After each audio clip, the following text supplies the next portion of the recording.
continuidade, né, a unidade 2, nós temos aqui o videoaula Legislação e Política Educacional Brasileira, parte 2. Os tópicos dessa aula: o Plano Nacional de Educação, PNE, o Sistema Nacional de Avaliação da Educação Básica, o Fundo de Manutenção e Desenvolvimento da Educação Básica e de Valorização dos Profissionais da Educação, Fundeb, e os Desafios da Educação no Brasil. Então, o que é o Plano Nacional de Educação, o PNE? É um documento cuja finalidade é congregar informações necessárias à organização das políticas públicas na área da educação no âmbito de um país, com vistas a uma intervenção que transcenda as ações pontuais de curto prazo. Então, o próprio nome está dizendo, é um plano de médio e longo prazo. De médio prazo, né? Atualmente, o Plano Nacional Educacional foi instituído pela Lei 13.005, de 2014, que aprova o Plano Nacional de Educação e dá outras providências. O artigo 1º desse plano, dessa lei, diz que é aprovado o Plano Nacional de Educação com vigência por 10 anos, a contar da publicação desta lei, na forma do anexo tal, com vistas ao cumprimento do dispositivo do artigo 2014 da Constituição Federal. Então, coisas importantes para saber. Ela tem uma vigência de 10 anos, então ela começou em 2014, o atual Plano Nacional de Educação ele vai de 2014 a 2024. Ele é uma exigência da Constituição Federal. Então, no artigo 214 já se fala que o país ele tem que ter um Plano Nacional de Educação. Esse plano atual, ele possui 20 metas e cada meta várias estratégias. Então, o Plano Nacional de Educação, ela está dizendo, ele vai, através de metas e estratégias, pensar como melhorar a qualidade da educação brasileira. Tá? Foi feito um diagnóstico, em cima desse diagnóstico foi criado o Plano Nacional de Educação. É importante que se diga que os planos estaduais e municipais, que é o Plano Estadual de Educação e o Plano Municipal de Educação, ele tem que estar atrelado ao Plano Nacional de Educação. Então, o artigo 2 define como diretrizes do PNE erradicação do analfabetismo, universalização do atendimento escolar, superação das desigualdades educacionais com ênfase na promoção da cidadania e na erradicação de todas as formas de discriminação, melhoria da qualidade da educação e formação para o trabalho e para a cidadania, com ênfase nos valores morais e éticos em que se fundamenta a sociedade. Então, essas são as diretrizes do PNE. Ainda também como diretriz do PNE, promoção do princípio da gestão democrática da escola pública, promoção humanística, científica, cultural e tecnológica do país, estabelecimento de meta de aplicação de recursos públicos em educação com proporção do produto interno bruto, que assegure o atendimento às necessidades de expansão com padrão de qualidade e equidade. Valorização dos profissionais da educação, promoção dos princípios do respeito aos direitos humanos, à diversidade e à sustentabilidade socioambiental. Bastante bonitas as diretrizes do PNE, mas se vocês forem comparar com as estatísticas e o que já se conseguiu em 2022, se vocês fizerem essa pesquisa, vocês vão ver que o Plano Nacional de Educação ele está muito aquém. Ele ainda falta muita coisa para que ele realmente se efetive, né? São várias metas e estratégias que até hoje, em 2022, não foram alcançadas. E nós temos apenas até 2024 para alcançá-las, né? O artigo 5º do Plano Nacional da Educação diz que quem é que executa o PNE, né? A execução do plano do PNE e o cumprimento de suas metas serão objeto de monitoramento contínuo de avaliações periódicas realizadas pelas seguintes instâncias: o Ministério da Educação, a Comissão de Educação da Câmara dos Deputados e Comissão de Educação, Cultura e Esporte do Senado, o Conselho Nacional de Educação, CNE, e o Fórum Nacional de Educação. Nesse Fórum Nacional de Educação, aqui estão os educadores que também têm, e a sociedade que pode estar avaliando. Então, quem é que controla, quem é que monitora as estratégias e metas e estratégias? São esse conjunto de 5 entes, né? E que faz parte desse controle, com o parágrafo 2º, que a cada 2 anos, ao longo do período de vigência do PNE, o INEP deverá publicar estudos para aferir a evolução do cumprimento das metas estabelecidas. Então, se vocês entrarem no INEP, vocês vão encontrar vários relatórios que tratam justamente desse cumprimento dessas metas e estratégias. Então, o que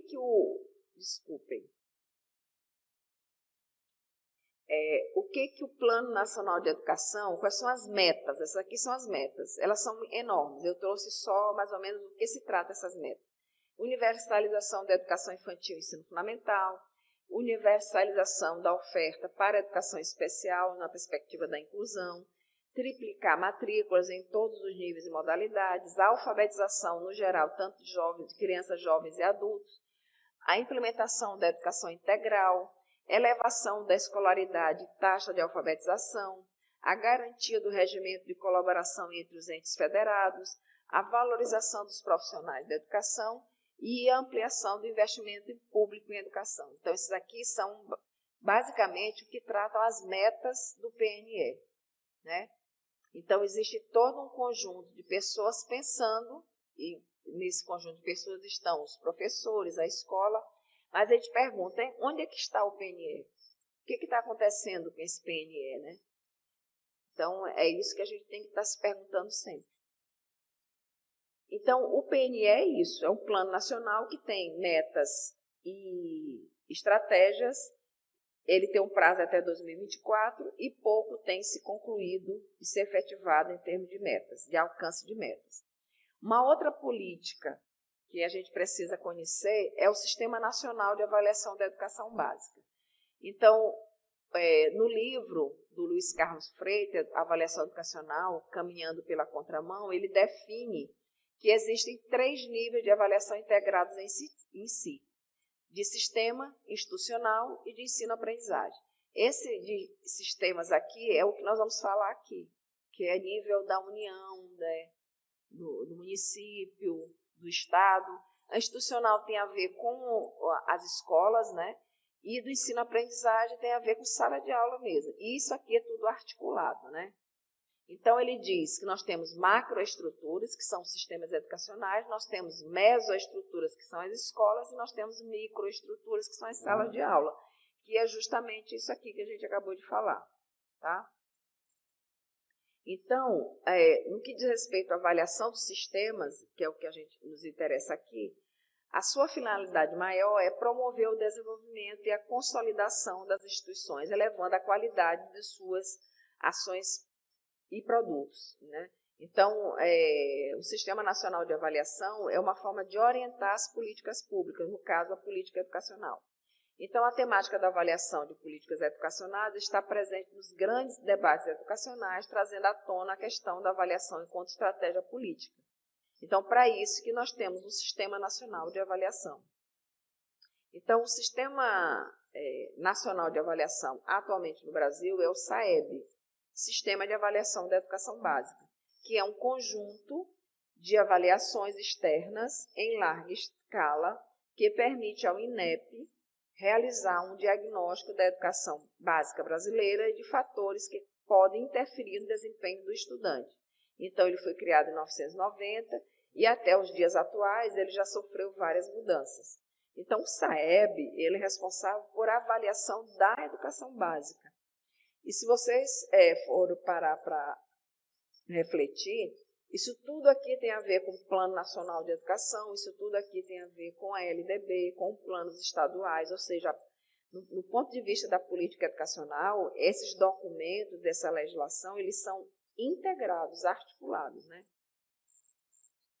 Então, quais são os objetivos do SAEB?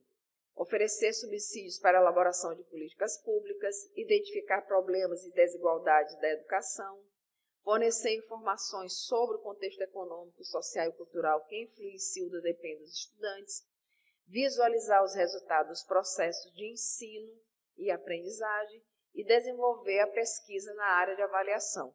Tudo isso aqui em busca do IDEB, que é aumentar o índice de desenvolvimento da educação básica.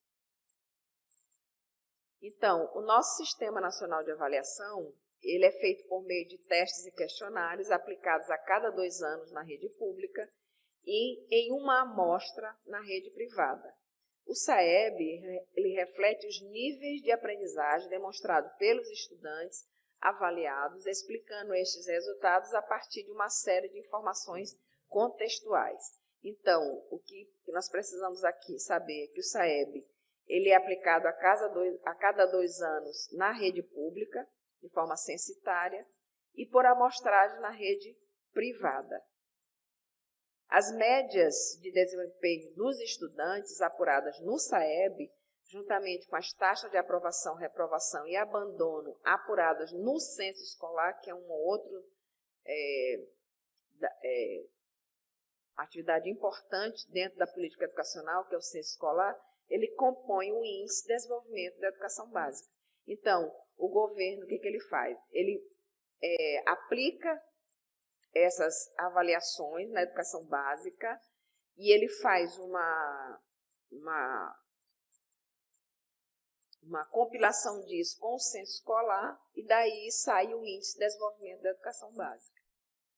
Então, quais são os primeiros marcos? Bem rapidamente, assim, do Sistema Nacional de Avaliação, né? Em 2019, nós tivemos um estudo piloto para avaliação da educação infantil, testes de língua portuguesa e de matemática para o 2º ano no ensino fundamental, já alinhados à BNCC, testes de ciências humanas e de ciência da natureza para o 9º ano do ensino fundamental, já alinhados à BNCC. Eu estou falando aqui do Sistema Nacional de Avaliação que está em vigor a partir de 2019.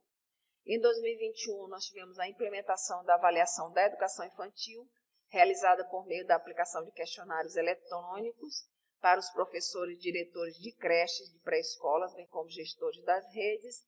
E em 2023, nós teremos testes de linguagem e matemática para a 5º e o 9º ano do ensino fundamental, alinhados à BNCC. Teste de ciências humanas e de ciências da natureza para o 5º ano do ensino fundamental, alinhados à BNCC. Em 2025, testes para o ensino médio, alinhados à BNCC. Então, o Sistema Nacional de Avaliação da Educação Básica hoje é o SAEB, nós temos o ANEB, que é a Avaliação Nacional da Educação, nós temos o ARESC, o Prova Brasil, que é a Avaliação Nacional de Rendimento, e nós temos o ANA, que é a Avaliação Nacional da Alfabetização.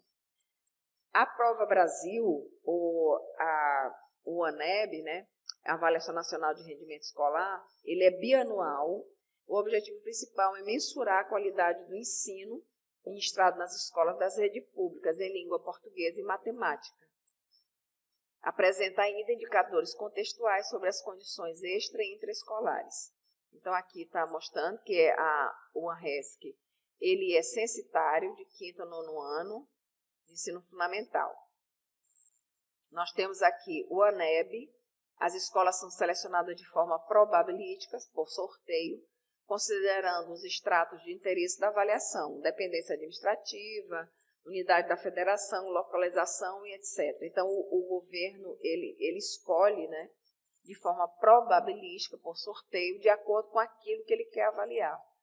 Então, ele é por amostragem, ele acontece no 5º e 9º ano, nas escolas urbanas rurais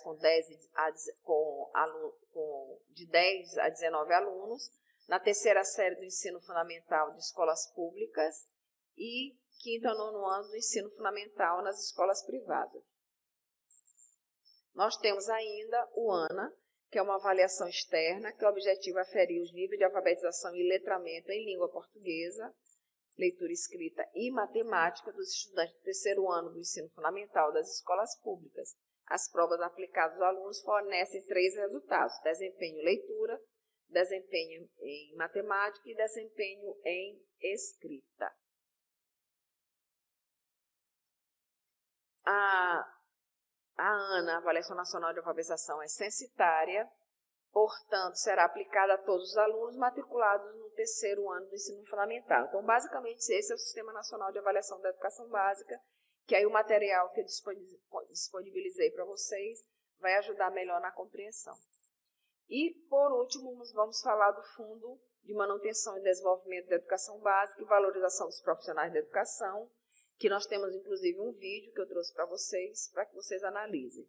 Então, o artigo 68 do Fundeb diz, quais são os recursos públicos destinados à educação? Vai ser a receita dos impostos próprios da União, do Estado e do Distrito Federal, receita de transferências constitucionais e outras transferências, receita do salário e educação, receita de incentivos fiscais e outros recursos previstos em lei. Por isso, quando a gente faz qualquer compra, a gente tem tanto imposto, e às vezes a gente esquece de pedir aquela nota fiscal, e na verdade a nota fiscal, uma parte dos tributos ali, vai diretamente para a educação, daí a importância de se pedir sempre nota fiscal. O artigo 69 ele vai falar que a União aplicará nunca menos de 18% e os estados 25% do que diz nas leis orgânicas da receita resultante dos impostos, compreendidas as transferências constitucionais para o desenvolvimento e manutenção do ensino público. Então, a União, os estados e municípios, eles têm que dentro do que aparece em leis orgânicas, eles têm 18% a União e 25% o Estado, o Distrito Federal, os municípios, para aplicar na educação.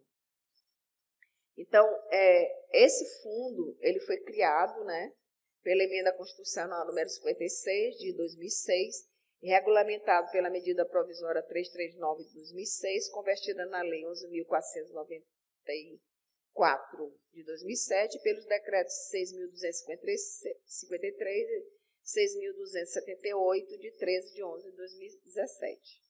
Então, aqui estão o que compõe o fundo, né? São todos os impostos que nós pagamos e que parte desses impostos deverão ser destinados à educação. Tá? Então, leiam com cuidado esses fundos aqui, esses tributos que são para a educação. Né? Então, aqui eu trouxe um quadro, né, como é que se dá essa transferência de arrecadação, de funcionamento da educação. Dei uma lida com calma, né, tem um repasse da arrecadação, aí tem um mínimo, aí a União passa para os estados e para o município, os estados passam para os municípios passam para as escolas. Então, aqui tem esse quadro que explica bem essa questão do Fundeb. Não vou me deter muito nisso, porque vocês têm textos e vídeos para isso, né? E as considerações finais dessa aula, que são os desafios da educação no Brasil, né? Então, quais são os desafios que eu apontei aqui? Garantir a entrada e permanência e sucesso de todos os alunos, efetivar uma política séria e efetiva de inclusão escolar, erradicar o analfabetismo através de políticas efetivas de formação de professores para atuarem na base do sistema, valorizar os profissionais da educação, articular efetivamente os sistemas de ensino. Não adianta cada sistema desenvolver as suas ações em lados contrários, né? A gente tem que ter isso bem articulado. Instituir um sistema verdadeiro nacional de ensino, que realmente funcione, investir em políticas de acesso e infraestrutura das escolas, encontrar uma identidade de ensino escolar para todos os níveis e modalidades que supere a fragmentação que ocorre na transição dos governos. Eu vou só parar para explicar isso bem aqui, que eu acho interessante. É preciso que a gente tenha uma identidade de ensino.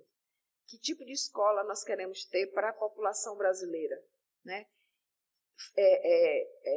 Encontrando essa identidade, qualquer governo que entre, qualquer transição do governo, não vai abalar essa identidade. Porque a identidade, o nome do próprio já está dizendo, é aquilo que identifica. Então, isso efetivado, nós vamos ter realmente uma educação de qualidade que garanta o direito de todos.